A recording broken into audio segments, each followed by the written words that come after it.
जैसा कि आपको पता है कि कल का दिन शेयर बाजार के लिए बहुत ही ज़्यादा इम्पोर्टेंट है, क्योंकि कल को फाइनल बजट 2024 का अनाउंसमेंट होने वाला है। और यह तो हम सभी जानते हैं कि हर साल बजट का इम्पैक्ट शेयर मार्केट पर सबसे ज़्यादा होता है।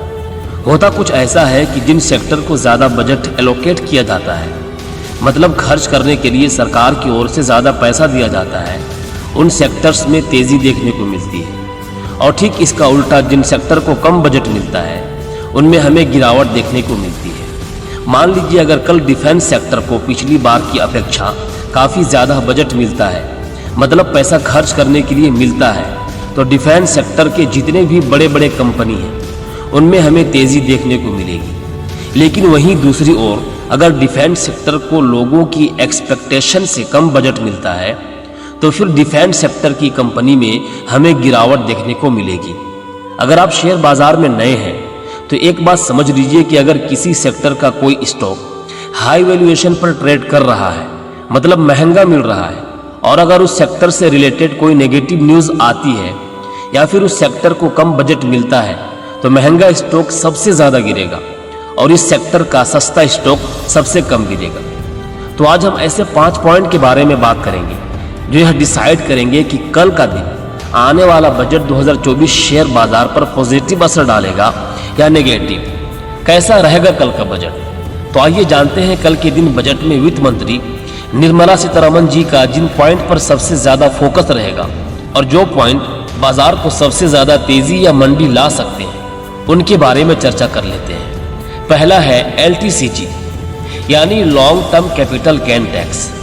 दोस्तों, शेयर बाजार में जो लोग 1 साल से ज़्यादा यानी लंबी अवधि के लिए निवेश करते हैं और उसे निवेश किए हुए पैसों पर उनको जो प्रॉफिट होता है, उसे प्रॉफिट पर लगने वाले टैक्स को ही हम long term capital gain tax या शॉर्ट में LTCG कहते हैं। अब तक LTCG टैक्स 10% लगता है और यह आपको केवल उसी प्रॉफिट पर देना पड़ता है जो 1 लाख से ज़्यादा हो। मतलब अगर आप 1 साल के बाद अपने शेयर बेचते हैं और उन पर आपको 1 लाख या उससे कम प्रॉफिट होता है, तो आपको उसे प्रॉफिट पर टैक्स नहीं देना पड़ेगा। लेकिन अगर आपको प्रॉफिट 1 लाख से ज़्यादा है तो आपको उस प्रॉफिट पर 10% का LTCG टैक्स देना पड़ेगा। दूसरा है FN। बजट में दूसरा पॉइंट जो सबसे ज़्यादा फोकस में रहेगा वह है फ्यूचर एंड ऑप्शन पर टैक्स। मतलब फ्यूचर एंड ऑप्शन से होने वाले प्रॉफिट पर सरकार 30% टैक्स लगाने की बात कर रही है और कल इसका ऑफिशियल अनाउंसमेंट भी हो जाएगा। गवर्नमेंट को यह चिंता है कि लोगों को फ्यूचर और ऑप्शन ट्रेडिंग से नुकसान सबसे ज़्यादा होता है, उसके बावजूद भी लोग सबसे ज़्यादा ऑप्शन ट्रेडिंग ही करते हैं। और मार्केट के रेगुलेटर सेबी का तो यहाँ तक कहना है कि 10 में से 9 यानी 90% ऑप्शन ट्रेडर्स नुकसान ही करते हैं। पिछले कुछ सालों में फ्यूचर और ऑप्शन ट्रेडिंग में भयंकर वॉल्यूम देखा गया है, जिससे ब्रोकर को तो काफ़ी ब्रोकरेज टैक्स मिला है, लेकिन लोगों ने किस प्रकार से सेविंग अकाउंट से पैसा खाली करके शेयर मार्केट में लगाना शुरू कर दिया है, इससे सरकार की चिंता बढ़ गई है। क्योंकि छोटे निवेशक जो शेयर बाजार में पहली बार कदम रखता है, उसको तो ऑप्शन ट्रेडिंग जिसमें कम समय में पैसा डबल होने की बात होती है, वही सबसे ज़्यादा आकर्षित करता है और उसी में सबसे ज़्यादा नुकसान होने की संभावना भी है, लेकिन प्रॉफिट भी उतना ही तेज़ी से होता है। एक प्रकार से सरकार इसे क्रिप्टो करेंसी या फिर गैम्बलिंग का रूप दे रही है। तो जो लोग शेयर मार्केट में फ्यूचर या ऑप्शन ट्रेडिंग करते हैं, उन पर इस खबर का सबसे ज़्यादा प्रभाव पड़ेगा। अगर यह टैक्स लगता है तो समझ लो फ्यूचर और ऑप्शन ट्रेडर्स का कैरियर खत्म। उदाहरण के लिए आपको बता दें कि जहां एक तरफ इन्वेस्टमेंट का वॉल्यूम 27 लाख करोड़ है, वहीं फ्यूचर एंड ऑप्शन का वॉल्यूम जानकर आप चौंक जाओगे, जो कि करीब 9,500 लाख करोड़ है। मतलब दूर दूर तक कोई मैच ही नहीं है और इसीलिए गवर्नमेंट इस वॉल्यूम को कम करने के लिए टैक्स लगा रही है। देखिए, आपको यह बात भी समझनी होगी कि सरकार नहीं चाहती कि छोटे रिटेल ट्रेडर्स का मार्केट में आते ही नुकसान हो, क्योंकि यहाँ पर बाजार के बड़े बड़े हाथी बैठे हैं जो करोड़ों के कैपिटल से बाजार में रोजाना ट्रेड करते हैं और उनके सामने आप नहीं टिक सकते हैं। इसीलिए गवर्नमेंट इस टैक्स को लगाकर कुछ हद तक छोटे निवेशकों का पार्टिसिपेशन बाजार में रोकना चाहती है। तीसरा है इनकम टैक्स। तीसरा पॉइंट इनकम टैक्स, जिसको सबसे ज्यादा नौकरी करने वाले यानी सैलरी पाने वाले लोगों के द्वारा सरकार को दिया जाता है। अगर कल बजट में इनकम टैक्स को बढ़ाने की बात की जाती है तो इसका मार्केट पर नेगेटिव प्रभाव पड़ेगा। वहीं दूसरी ओर अगर इनकम टैक्स को कम करने की बात होती है तो मार्केट में तेजी देखने को मिलेगी।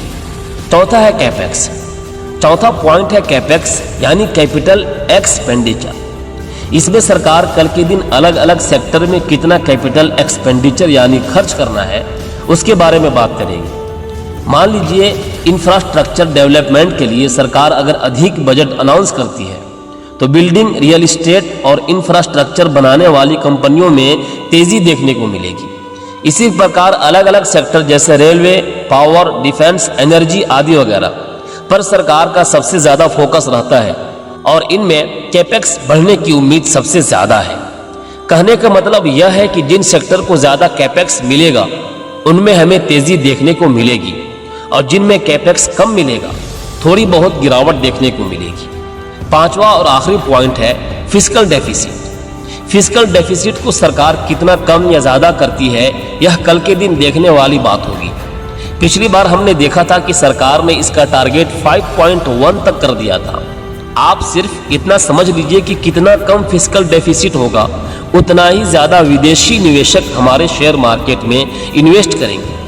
मतलब फिस्कल डेफिसिट का कम होना शेयर मार्केट के लिए एक अच्छी खबर है और इसका बाजार पर पॉजिटिव इम्पैक्ट पड़ता है, तो कल के दिन इस पर भी बाजार की नजर रहेगी।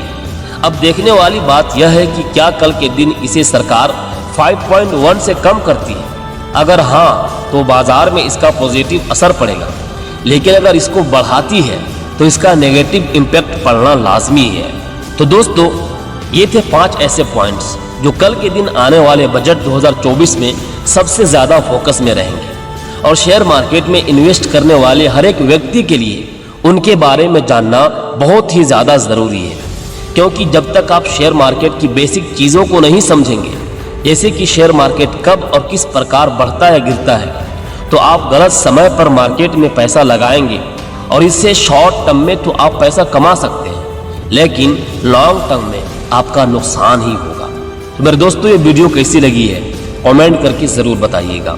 फिर मिलेंगे नेक्स्ट वीडियो में, तब तक के लिए थैंक यू।